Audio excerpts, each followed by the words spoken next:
Hey guys, let's meal prep together. We're making very basic air fryer chicken, green beans, and brown rice, and talk about why you need to come up with an exit plan just in case shit goes south in the United States. All right, let's get to it. So I've been living in Mexico for about 11 months now, and honestly, you guys, it has changed my life. Like, I literally don't know what I would have done if I was still in New York, because that's where I was living before moving here.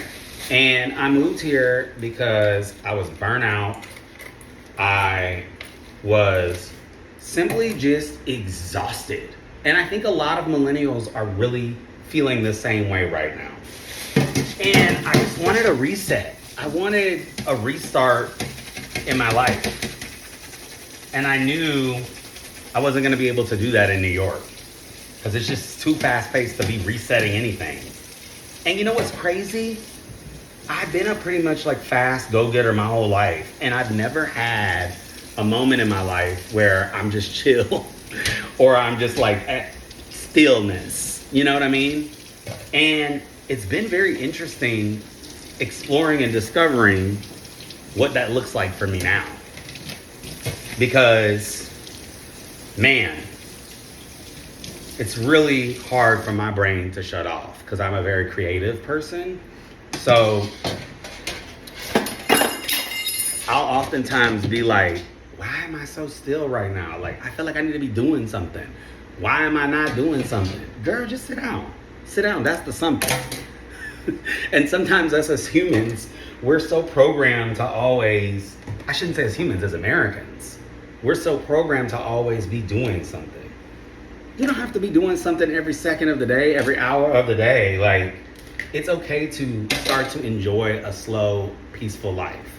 And that's the number one thing that I have enjoyed the most about this whole new journey I'm on. Like, that slow life, I thought I was gonna freak out and panic. And yes, sometimes I do. But less times, or less often than not, I'm just enjoying it. You know? So I just encourage you, if you are going through it, to start thinking about how you can get out. You know, we are fortunate as United States citizens to have a passport.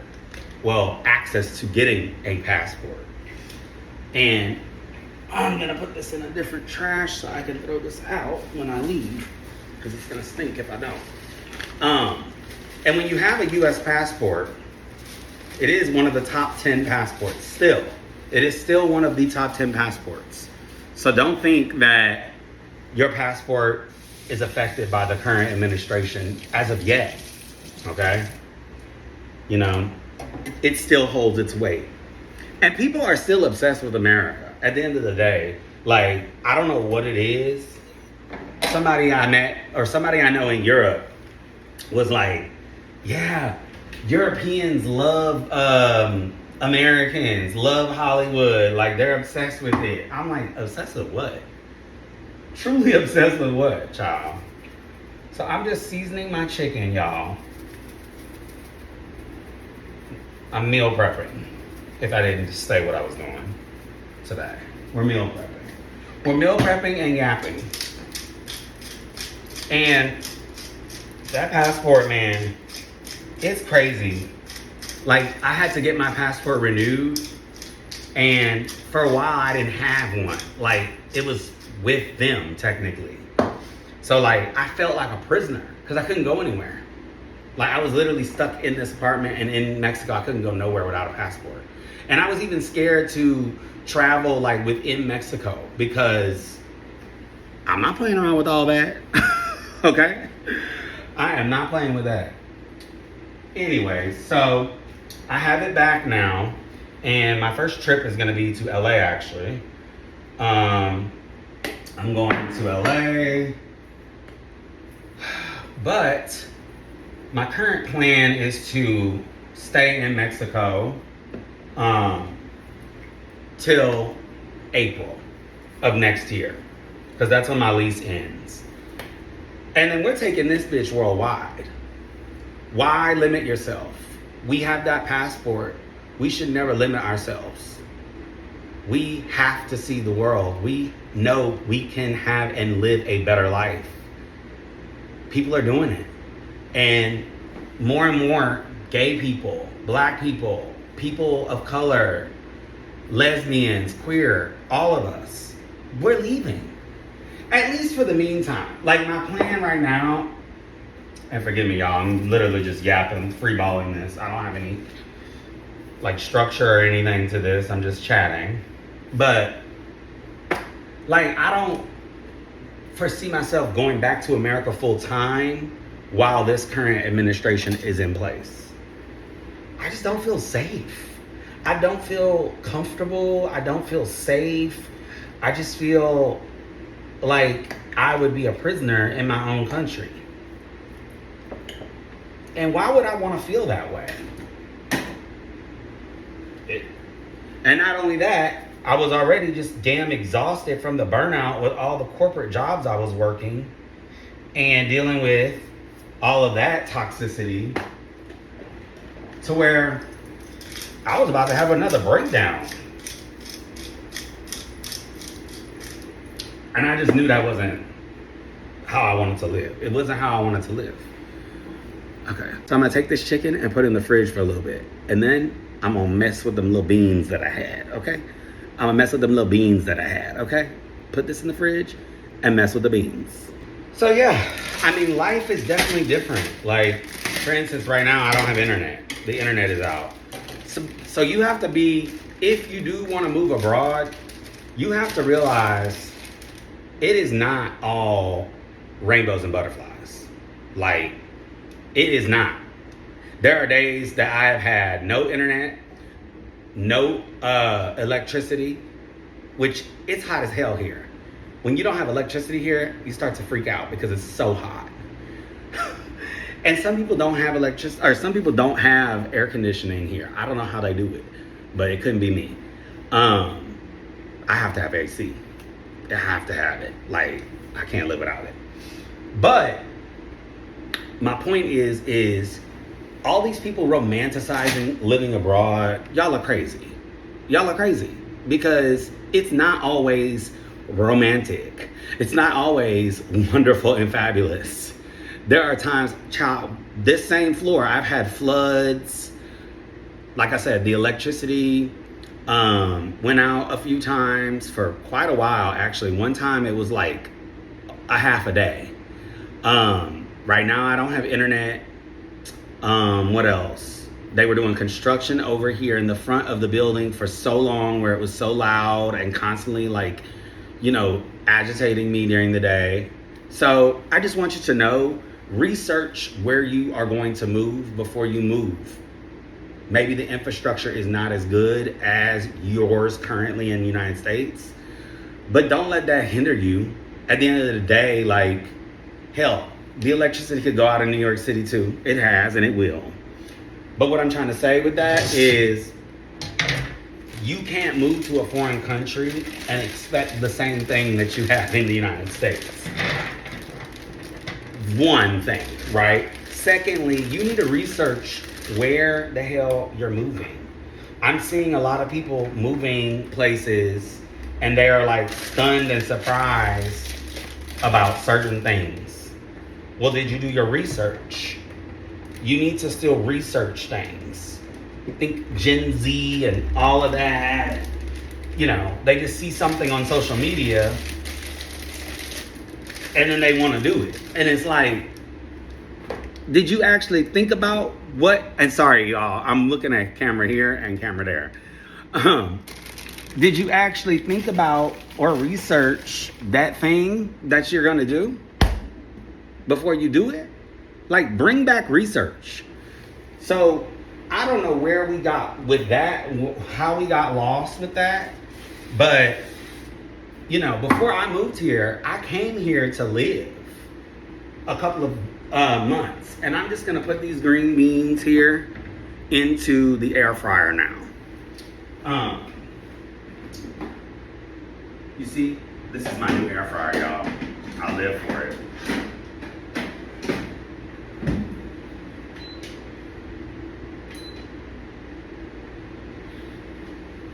I'll show you guys. It's my new air fryer, baby. It's so pretty. Isn't it so cute? I'll show you guys too. Like, I live for an air fryer. All my friends make fun of me because all I do is use it. Like, I love my air fryer, child. So where was I? Basically, I was just saying you need to research where the hell you're moving. If you're moving somewhere, you gotta research the place. You need to research where you're gonna live. Oh, y'all can't see me. If you're moving somewhere, you need to research where you're going to live. You know, you can't just move somewhere because you see it on Instagram or you see it on TikTok or you see it on YouTube. But what you could do is Google research, okay? This is what I would suggest. Type in, you know, what's a good place to live in Asia for LGBT people? Comes back with results. And then what you do is then you go on social media, YouTube, Instagram, TikTok, search those places and put LGBT vlogger. And then you get the firsthand account of what's going on the ground, right? You really get to see what people are talking about in the streets, what people are doing that look like us, right? So then you really get the feel for how things are going on the ground. Boots on the ground, baby. Where them fans at? Where them fans at? You see, because if you don't do that, then you don't really know what's going on. Then you need to go visit that place. I recommend going to stay somewhere for like 1 to 2 months before you actually physically commit to living somewhere. Because you don't know. You might hate it and then you're stuck in a lease and you don't want to make those leases, you don't want to do bad on a lease somewhere. Like, that's just rude to a landlord and it's just not a good look. That's not good energy. You don't want to put that karma out there. But you have to live somewhere first before you find and decide that that is going to be your place. Because if you don't, you won't know. And then you'll end up, you're seeing these people online complaining about where they end up living. And it's like, well, babes, you did no research. Again, bring back research. Not bring back my girls. Bring back my research. You see, child, the children don't know nothing, child. I shouldn't say they don't know nothing, but these days, I sound so old. When I was growing up, we did things like this. Child, that needs to go lower. So next thing I'm gonna do is prepare some rice. So I'm gonna make sure you guys can see me on both of my cameras. And this is the first time I've done something like this, so child, bear with me. But I like talking to y'all. I like explaining my situation because I'll be honest with you. I grew up with parents that always sort of doubted me in a sense. They never like told me like, oh, you can do whatever your mind puts yourself to, blah, blah, blah. And maybe they did, but then when I would say the ideas that I had in my head, they would be like, oh, no, you don't want to do that. That's too expensive. And I feel like a lot of Black and brown people go through that same thing. Like, our parents are always like, it's too expensive to travel. It's too expensive to go abroad. It's too expensive to, you want to live abroad? What are you talking about? What do you mean you want to live abroad? You leaving us? Da da da da da. And it's like, babes, whatever happened to me living my life? Why can't I live my life the way I want to live it? So don't let, child, I guess it's ready now. Don't let your parents control you and control your mindset. You can do whatever you want. You are an adult, but you have to do research to see where you want to live. And you got to have an exit plan strategy, y'all. I'm telling you, this man is crazy. He's doing some crazy shit, and it's only going to get crazier by the second, by the day, by the month. And if you don't have a plan, if you don't have an exit strategy or exit plan now, when Trump, starts doing more to us black and brown people, then what are you gonna do? What's your plan? What's your strategy? So start thinking about, hi, I'm X. I need to figure out where the hell I'm going to live when shit gets crazier. Because, child, I wouldn't trust them. They crazy. They are crazy. And it's very sad to see how the country is going. And, I saw it. I saw the writing on the wall. I knew things were going to get bad before they got worse. Or wait, is it worse before they get better or something like that? I don't know. Y'all know what I'm trying to say. So I got my rice cooking. I'm going to just let that cook for a little bit. And then I'm going to come back and check in with you guys after that. Y'all see I got this chicken right here, right? Oh wait, y'all can't see me. Move y'all up a little bit. Okay. Y'all see I got this chicken here, right? So I like to put little holes in the chicken just to I don't know what I'm doing. Aerate it. And then I like to just move it around a little bit. Okay. Then I'm going to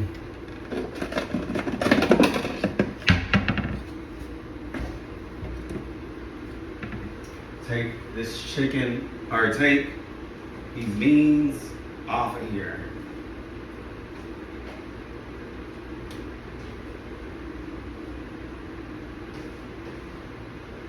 Good old green beans. And throw them in here.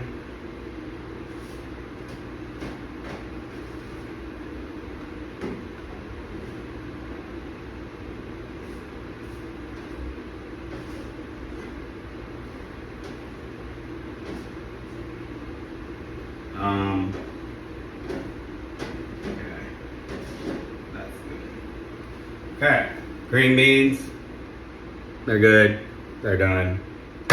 Now, the tricky part is this chicken, okay? Y'all can come closer and see what the heck I'm doing over here. Hopefully that doesn't fall. Y'all over here too.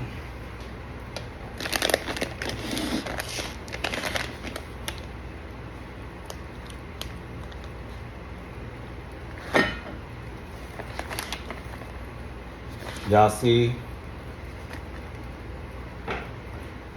what's happening?